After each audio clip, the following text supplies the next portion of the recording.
Hello बच्चों, good morning. कैसे हो आप सब? जैसा कि देख रहे हैं आप, पहले लेक्चर में आपने पढ़ा था साइंस क्या है, साइंस का वर्गीकरण कितने भागों में किया गया था, अर्थात कितने भागों में बांटा गया था। इसके बाद पढ़ा था आपने भौतिक विज्ञान शब्द की उत्पत्ति किस शब्द से हुआ था, उसकी परिभाषा पढ़ा थे। आज पढ़ेंगे हम दूसरे लेक्चर में भौतिक, यानी पहला लेसन आपका बनेगा भौतिक जगत अर्थात फिजिकल वर्ल्ड, यानी कह सकते हैं। और इसमें हम पढ़ेंगे भौतिक विज्ञान का, यानी भौतिकी का क्षेत्र एवं उत्तेजना, अर्थात भौतिक विज्ञान को मुख्य रूप से कितने भागों में डिवाइड किया गया है। तो भौतिक विज्ञान को दो भागों में विभाजित किया गया है। एक होता है चिरसम्मत भौतिकी, जो 1900 के पहले जो अध्ययन जितने किए गए, जिसका आविष्कार किया गया है, वो क्या कहते हैं, चिरसम्मत के अंतर्गत आते हैं, या स्थूल निकाय या स्थूल गुण के अंतर्गत रखते हैं। यानी जो 1900 ईस्वी के पहले, सन 1900 सन के पहले ईस्वी के पहले जितने चीजों का अध्ययन किया गया था, वो क्या कहलाता, हमारा चिरसम्मत के अंतर्गत आता है। 1980 के बाद, 1900 ईस्वी में के बाद जिसका अध्ययन किया गया है, वो आधुनिक भौतिकी कहलाता है। और हम सबसे पहले रीजन देखेंगे इसमें। चिरसम्मत में पहला पॉइंट बनेगा यांत्रिकी। यांत्रिकी में किसका अध्ययन करेंगे आप? न्यूटन के गति के नियमों का अध्ययन करेंगे और न्यूटन के गुरुत्वाकर्षण संबंधित नियमों का अध्ययन करेंगे, यानी इसमें न्यूटन के बारे में हम अध्ययन करेंगे। दूसरा पॉइंट बनेगा वैद्युत गतिकी। इसमें हम आवेशित वस्तुओं के बारे में पढ़ेंगे और चुंबकीय वस्तुओं के बारे में, यानी आवेश क्या होगा, आवेश का अध्ययन कैसे किया गया, उसका अध्ययन सबसे पहले किसने किया था। चुंबकीय वस्तुएं क्या होता है, अर्थात आकर्षण उत्कर्षण क्या होते हैं। इसके बाद हम प्रकाशीय वस्तुओं यानी प्रकाश के बारे में पढ़ेंगे, जैसे प्रकाश का परावर्तन हो गया, प्रकाश का अपवर्तन हो गया, व्यतिकरण हो गया, विवर्तन हो गया, ध्रुवण। ये जितने पॉइंट आपको मिल रहे हैं, सब एक एक लेसन के बारे में आपको पढ़ना है। ऐसा ये टॉपिक नहीं है, एक चैप्टर आपको बनेंगे। और दूसरा पॉइंट आपका बनेगा आधुनिक भौतिकी में, यानी कह सकते हैं नाभिकीय भौतिकी, यानी नाभिक की संरचना के बारे में पढ़ेंगे, नाभिकीय बल के बारे में पढ़ेंगे, रेडियो एक्टिविटी के बारे में पढ़ेंगे, नाभिकीय संलयन क्या होता है, नाभिकीय विखंडन क्या होता है। अब तीसरा पॉइंट में परमाणु, मतलब परमाणु की संरचना के बारे में पढ़ेंगे, यानी परमाणु क्या होते हैं, परमाणु की परिभाषा क्या होती है। इसके बाद क्वांटम संख्या क्या होते हैं, इसके बारे में पढ़ेंगे। ठोस अवस्था मतलब ठोसों के बारे में पढ़ेंगे, जो ठोस वस्तुओं होंगी उनकी अवस्थाओं के बारे में पढ़ेंगे। तो इस आधार पर भौतिक विज्ञान को दो भागों में डिवाइड किया गया है। पहला भाग है चिरसम्मत भौतिकी, दूसरा भाग है आधुनिक भौतिकी। 1900 ईस्वी के पहले जो अध्ययन होगा वो चिरसम्मत होगा, 1900 के बाद जो अध्ययन होगा वो आधुनिक होगा। तो इसका साथ इसके ले लीजिए, ये हमारे लिए केवल एक चैप्टर एक किया है, इसके वर्गीकरण के आधार पर है। अब जो पॉइंट बनेगा इस चैप्टर के अंतर्गत हमारा पहला रीजन क्या होगा, यानी प्रकृति में मूल बल कितने होते हैं, यानी इसका साथ इसके ले लीजिए आप। हाँ देखिए, अब यहां पर पहला रीजन बनेगा प्रकृति में मूल बल। प्रकृति में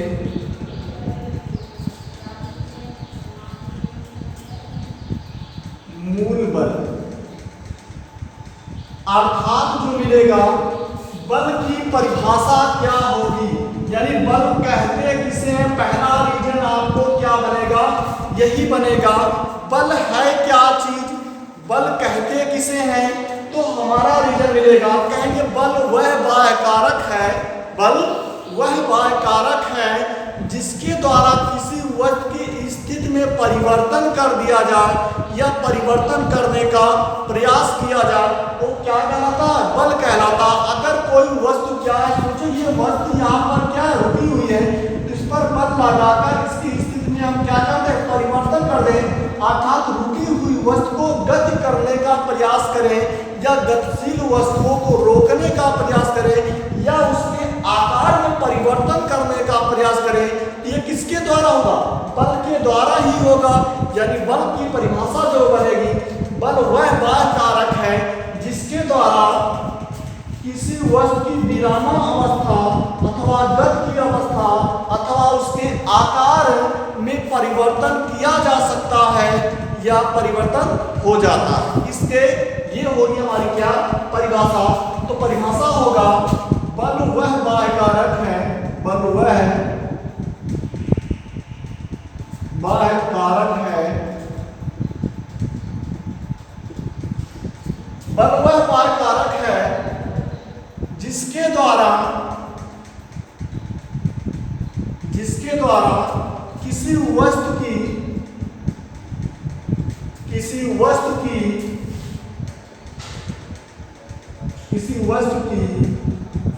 स्थिति में,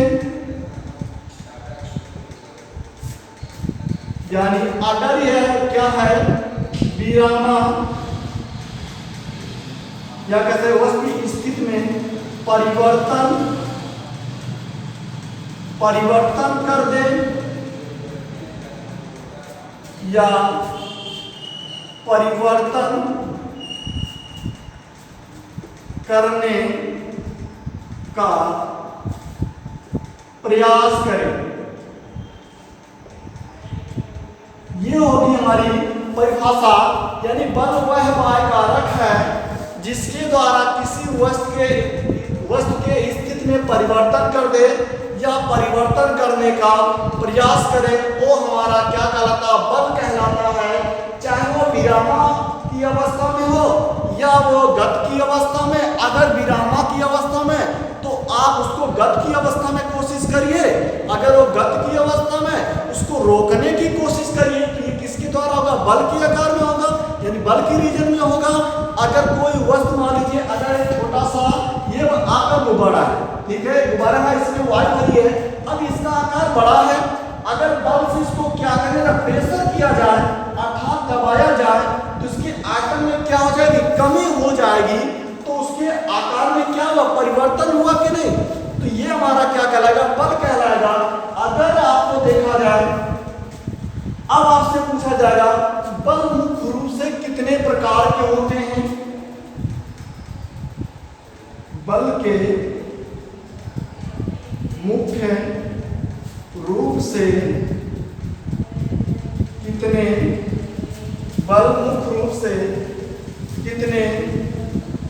प्रकार के होते हैं?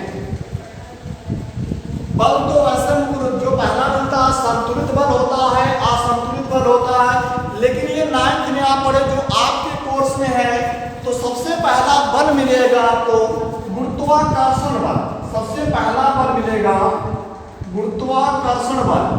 तो आपको पता है गुरुत्वाकर्षण बल किसे कहते हैं और गुरुत्वाकर्षण बल की व्याख्या सबसे पहले किसने की है या गुरुत्वाकर्षण संबंधित नियम किसने दिया है? तो आपको पता है गुरुत्वाकर्षण के बारे में, यानी हम कह सकते हैं, ध्यान दीजिए, गुरुत्वाकर्षण बल, गुरुत्वाकर्षण बल यानी कोई भी वस्तु जब ऊपर से नीचे की तरफ सीधे गिरती है तो आपको ऐसा आभास होता है कि जैसे कोई लक्ष्य अथवा अज्ञात बल से वो क्या कर रहा, पृथ्वी पर गिर रही। सोचो ये हमारा मार्कर है, अगर ऊपर से नीचे छोड़े ये क्या होगा, नीचे की तरफ गिरेगा तो आपको ये एहसास होगा पृथ्वी वो क्या करे, खींच रही है, लेकिन किस बल से ये हमको नहीं पता। तो आपको पता है जब कोई वस्तु ऊपर से नीचे की तरह स्वतंत्र रूप से गिरती है तो उसका त्वरण जो होता है एक नियत होता है। ये किसने कहा था? गैलीलियो ने कहा था। अर्थात जो गुरुत्वाकर्षण की व्याख्या की गई थी सर्वप्रथम किसने की थी? गैलीलियो ने की थी। गैलीलियो ने ये कहा था यदि कोई वस्तु ऊपर से नीचे की तरफ गिरता है तो उसका त्वरण क्या होता है, नियत होता है, और इसका मान प्रत्येक वस्तु के लिए क्या होता है, समान होता है। यानी जो सबसे पहली व्याख्या किया था किसने किया था? गैलीलियो ने किया था। किसने किया था? आपका गैलीलियो ने किया था। गैलीलियो यानी गुरुत्वाकर्षण की व्याख्या किसके आधार पर? त्वरण के नियम के आधार पर। यानी त्वरण के आधार पर गैलीलियो ने गुरुत्वाकर्षण की व्याख्या की। कहा कि जब कोई वस्तु ऊपर से नीचे की तरफ गिरता है तो उसका त्वरण क्या होता है? समान होता है। अर्थात पृथ्वी किसी शक्ति द्वारा वो अपनी तरफ क्या करता? आकर्षित करता। वही क्या होता है? गुरुत्वाकर्षण होता है। और प्रत्येक वस्तु में जो त्वरण का मान होगा, प्रत्येक वस्तु के लिए त्वरण का मान जो होगा वो क्या होगा? समान होगा। लेकिन इसके बाद आपके जो वैज्ञानिक हैं न्यूटन ने ये कहा, ये जरूरी नहीं है कि किसी वस्तु पर, एक ही वस्तु पर हो या पृथ्वी में ही क्रिया। गैलीलियो केवल पृथ्वी संबंधित ये बताता है कि किसी वस्तु को पृथ्वी ही खींच सकती है। तो न्यूटन ने ये कहा कि ये जरूरी नहीं है कि केवल पृथ्वी ही किसी वस्तु को आकर्षित कर सकती है। अर्थात ब्रह्मांड में या पृथ्वी पर प्रत्येक वस्तु क्या कर सकता है? एक वस्तु दूसरी वस्तु को आकर्षित कर सकता है। और किसके द्वारा? वो आकर्षण बल के द्वारा, चाहे वो आवेश द्वारा हो, चाहे वो करंटों द्वारा उत्पन्न हो। उन्होंने कहा एक नियम ये कहा कि जरूरी नहीं कि पृथ्वी ही किसी वस्तु को अपनी तरफ आकर्षित करे, बल्कि प्रत्येक वस्तु दूसरी वस्तु को क्या कर सकता है?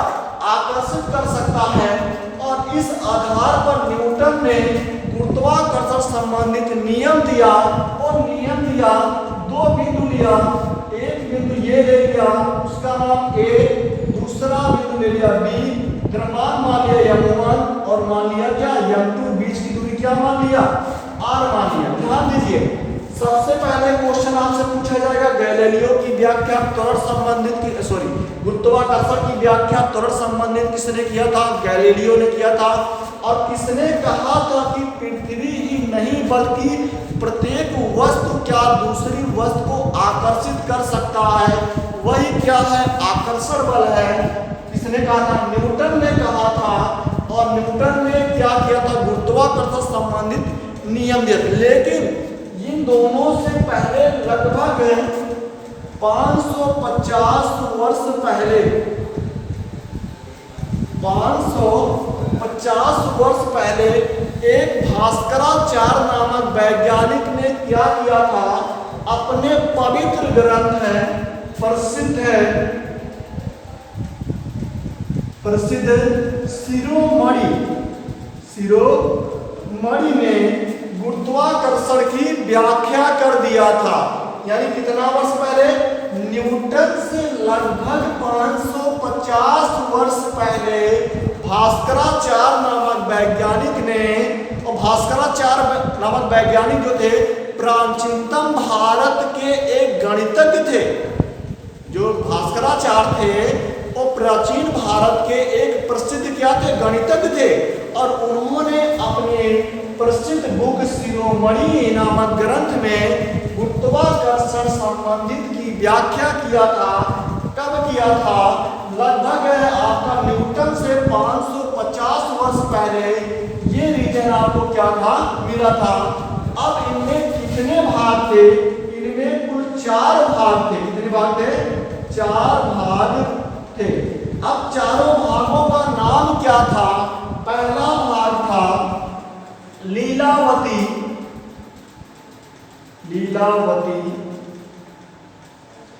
इसके बाद आपको लीलावती था गिरिगणित, बीजगणित, लीलावती, बीजगणित, गृहगणित। एक चौथा भाग आपका होता है गोला अध्याय। इसी गोले अध्याय में भास्कराचार्य नामक वैज्ञानिक ने गुरुत्वाकर्षण संबंधित नियम दिए थे। तो अब आपसे अगर कोई कहे गुरुत्वाकर्षण की व्याख्या सबसे पहले अर्थात प्राचीनतम काल में किसने किया था, तो नाम उनका बताइएगा, भास्कराचार्य ने। किसने कहा था? भास्कराचार्य ने। लगभग कब, यानी ये मिला था 1114 से 1185 ईस्वी पूर्व, ये पोजीशन मिला था आपका। ये भास्कराचार्य की बात थी। यानी आपको अगर पूछेगा त्वरण संबंधित नियम किसने दिया था, तो गैलीलियो ने दिया था। गुरुत्वाकर्षण संबंधित नियम किसने दिया था? न्यूटन ने दिया था। अब लीला ये बात करेंगे गुरुत्वाकर्षण बल की व्याख्या सबसे पहले प्राचीनतम काल में किसने की थी, तो भास्कराचार्य ने की थी। कब की थी? न्यूटन से लगभग 550 वर्ष पहले की थी। किस बुक में लिखा था? शिरोमणि बुक में लिखा था। शिरोमणि बुक कौन सा? एक की पवित्र क्या ग्रंथ है? शिरोमणि ग्रंथ में कितने भाग होते हैं? 4 भाग होते हैं। चारों भागों का नाम क्या है? लीलावती, बीजगणित, गृहगणित और गोलार्ध अध्ययन। गोलार्ध अध्ययन में ही क्या किया था? गुरुत्वाकर्षण की व्याख्या की गई थी। इस आधार पर हमारे कोर्स में जो रखा गया है गैलीलियो संबंध त्वरण का सिद्धांत और गुरुत्वाकर्षण संबंध न्यूटन का सिद्धांत, जबकि भास्कराचार्य को नहीं दिया गया है। तो आपके कोर्स के आधार पर देखा जाए गुरुत्वाकर्षण का नियम क्या है। अब गुरुत्वाकर्षण पहले देख लेते हैं, कहते किसे हैं? किन्हीं दो वस्तुओं के बीच लगने वाले आकर्षण बल को क्या कहते हैं? गुरुत्वाकर्षण बल कहते हैं। किन्हीं दो वस्तुओं के बीच, ध्यान देना, किन्हीं दो वस्तुओं के बीच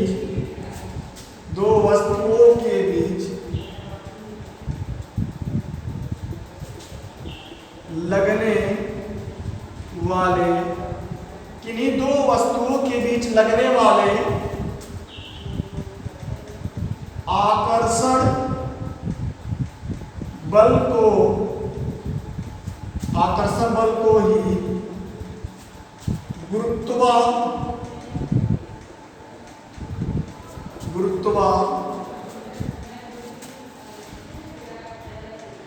गुरुत्वाकर्षण बल कहते हैं। कहीं कहीं आपको यह भी बताया जाता है गैलीलियो के अनुसार, जब किसी वस्तु को पृथ्वी अपनी ओर तरफ आकर्षित करती है, जिस बल से, उसे क्या कहा जाता है? गुरुत्वाकर्षण बल कहा जाता है। ये त्वरण के आधार पर दिया गया था। यानी जब किसी वस्तु को पृथ्वी अपनी ओर आकर्षित करता जिस बल द्वारा, उसे गुरुत्वाकर्षण बल कहते हैं। अगर यहीं पर इसका संधि विच्छेद किया जाए, गुरुत्व धन आकर्षण, तो गुरुत्व बल क्या होगा? ये ध्यान दीजिए, यदि आपका क्या है, एक ये है आपकी पृथ्वी और एक क्या है, ये आपका वस्तु। जब पृथ्वी किसी वस्तु को अपनी केंद्र की तरफ आकर्षित करता है, ध्यान दीजिए, जब किसी वस्तु को पृथ्वी अपने केंद्र की तरफ आकर्षित करता है, तो उस बल को क्या कहते हैं? गुरुत्व बल कहते हैं। यानी ये हमारा वस्तु हो गया, ये हमारी पृथ्वी हो गई, और उसका ये क्या हो गया? केंद्र हो गया। और इस केंद्र की ओर क्या करेगा? इस वस्तु को आकर्षित करेगा। किस बल से? जिस बल से, तो उस बल को क्या बोला जाएगा? गुरुत्वाकर्षण, या क्या बोलेंगे? गुरुत्व बल बोलेंगे। तो पहली परिभाषा गुरुत्वाकर्षण के मिला, किन्हीं दो वस्तुओं के बीच लगने वाले आकर्षण बल को ही क्या बोलते हैं? गुरुत्वाकर्षण बल कहते हैं। और गुरुत्व धन आकर्षण का तो गुरुत्व बल क्या होगा?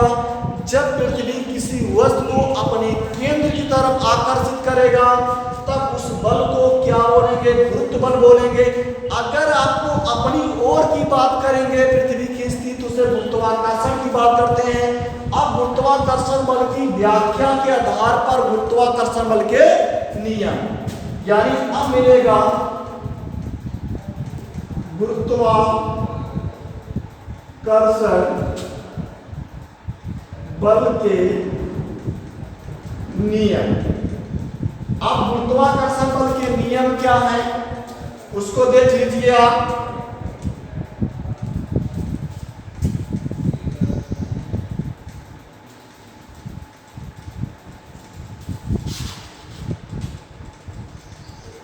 गुरुत्वाकर्षण के बल संबंधित नियम न्यूटन ने दिया था। अब वो न्यूटन ने क्या कहा था? न्यूटन ने ये कहा था यदि कोई दो वस्तु हो, यदि कोई दो वस्तु हो तो वस्तु ये ए हो गया और ये क्या हो गया? बी हो गया। वस्तु है तो उसका कुछ द्रव्यमान भी होगा, तो द्रव्यमान ये मान लेते m1 है और ये क्या है? m2 है। पहले का द्रव्यमान m1 हो गया, दूसरे का द्रव्यमान क्या हो गया? m2 हो गया।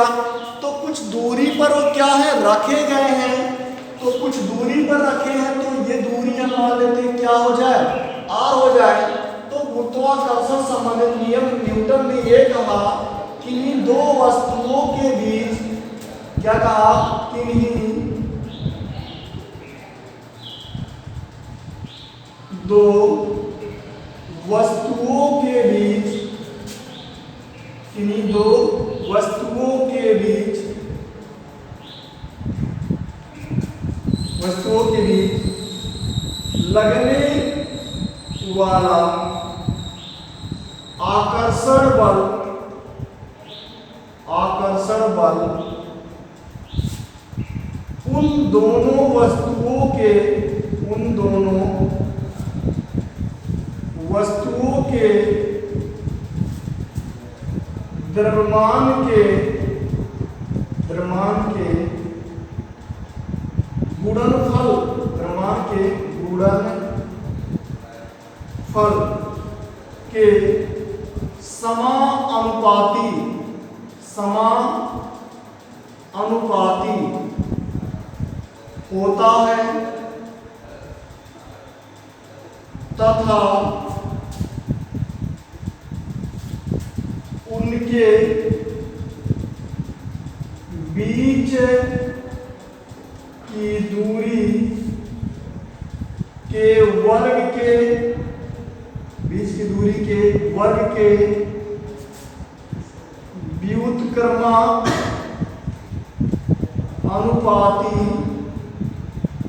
होता है। यानी न्यूटन ने जो नियम दिया था गुरुत्वाकर्षण संबंधित, कहा था किन्हीं दो वस्तुओं के बीच, क्या? किन्हीं दो वस्तुओं के बीच लगने वाला आकर्षण बल, उत्कर्षण नहीं होता है, लगने वाला आकर्षण बल उन दोनों वस्तुओं के द्रव्यमान के गुणनफल के समानुपाती, बीच की दूरी के वर्ग के व्युत्क्रमानुपाती। तो यह बनेगा m1 m2, समीकरण नंबर क्या होगा? 1, तो 1/r², समीकरण नंबर 2। तो समीकरण 1 व 2 से देखेंगे तो यह बनेगा m1 m2 बटे r², ये हटेगा, एक कांस्टेंट क्या लगेगा? g। m1 m2 बटे r², मात्रक क्या हो जाएगा? न्यूटन, क्योंकि बल का मात्रक क्या होता है? न्यूटन होता है। तो ये क्या? न्यूटन का गुरुत्वाकर्षण संबंधित क्या हो गया? नियम हो गया। इस नियम को एक बार अच्छी तरह देखकर नोट कर लीजिए। फिर आज की क्लास में यही तक।